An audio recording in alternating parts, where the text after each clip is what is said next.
Foi em uma tarde comum na zona oeste da Grande São Paulo, quando o tempo parou. O relógio marcava pouco depois das 4 horas.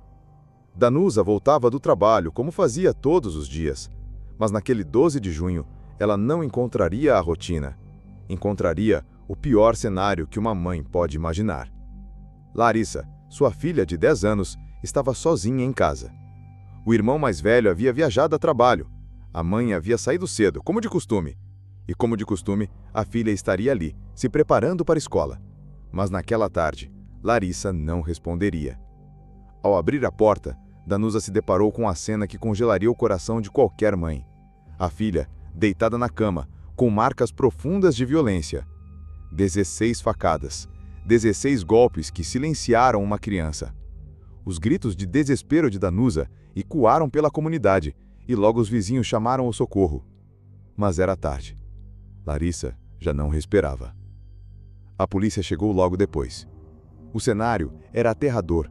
O corpo da menina mostrava sinais de que havia tentado se defender. Um ataque cruel, covarde, silencioso. Não havia sinais de arrombamento. Não havia resistência. Alguém havia entrado ali sabendo o que estava fazendo. Sabendo que Larissa estaria sozinha. Sabendo como agir e com ódio no coração. As investigações começaram imediatamente. Vizinhos relataram suspeitos rondando a área. Câmeras de segurança flagraram 2 homens entrando na comunidade próximo ao horário do crime. Mas havia um detalhe que os investigadores não deixaram passar. Larissa morava com a mãe, e o padrasto havia se separado da mãe da garota recentemente, após diversas brigas. O nome dele? Diego Sanches. No mesmo dia do velório da menina, enquanto familiares choravam sobre o caixão, a polícia chegava. Levaram Diego para prestar depoimento, mas ele foi liberado. Um detalhe deixou todos indignados. A sandália que aparecia nas imagens de uma das câmeras era semelhante à usada por Diego. Mesmo assim, ele saiu da delegacia pela porta da frente, livre. Mas algo não batia. As mensagens que ele mandou naquele dia eram frias demais. Ele dizia que estava indo descarregar colchões, depois disse que ia almoçar. Mandou até foto do prato. Mas, às 11h54, câmeras mostram o carro da empresa que ele usava, chegando à casa da mãe. 1 hora depois, ele sai, com outra roupa, com outro tênis. Essas roupas foram encontradas molhadas na máquina de lavar.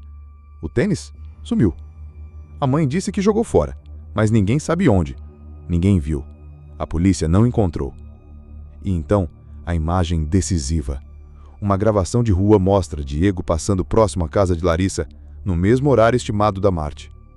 Quando confrontado, ele não conseguiu mais manter a versão. Confessou. Disse que foi até lá tirar satisfações com a mãe de Larissa. Disse que Larissa provocou, que o chamou de corno. Uma criança de 10 anos, e ele, tomado por raiva, foi até a cozinha, pegou uma faca no armário, voltou até o quarto e atacou, estocada após estocada.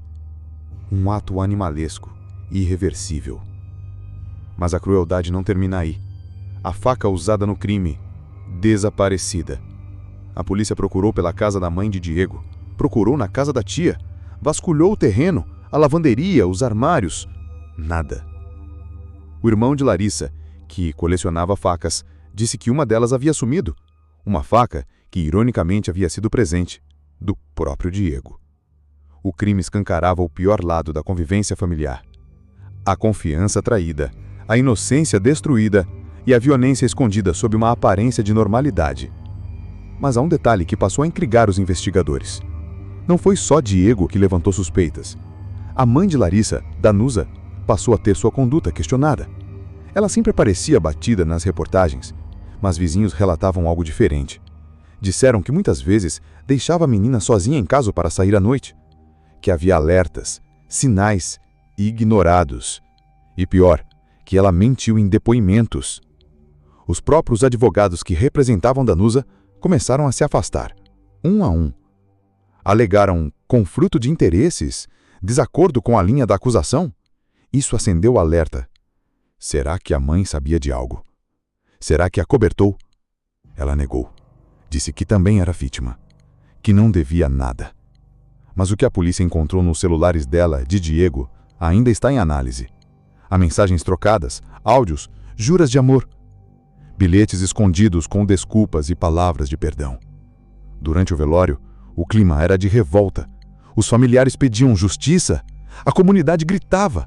Uma criança havia sido morta de forma brutal e o principal suspeito havia sido liberado, temporariamente. A perícia agora analisa roupas, objetos, impressões digitais, resíduos encontrados nas unhas da vítima. Tudo indica que Larissa tentou se defender, que viu o assassino, que reconheceu quem atacava. Talvez por isso tenha morrido, para que não pudesse contar.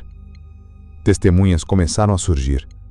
Pessoas da comunidade contaram sobre um homem suspeito de pedofilia, que dava doces em troca de abusos. Um homem com um histórico de aliciamento.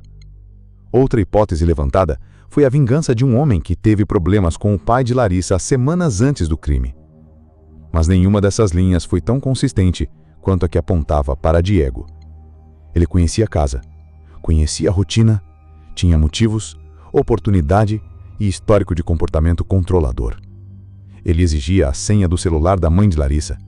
Quando ela negou, ele tentou obter com a criança. Larissa não cedeu. E isso teria sido o estupim. Ao ser pressionado, Diego confessou o crime. Mas a frieza de sua explicação chocou ainda mais. Tentou justificar o injustificável.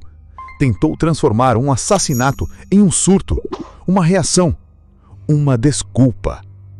Mas não há desculpas para matar uma criança. Agora, a polícia trabalha contra o tempo.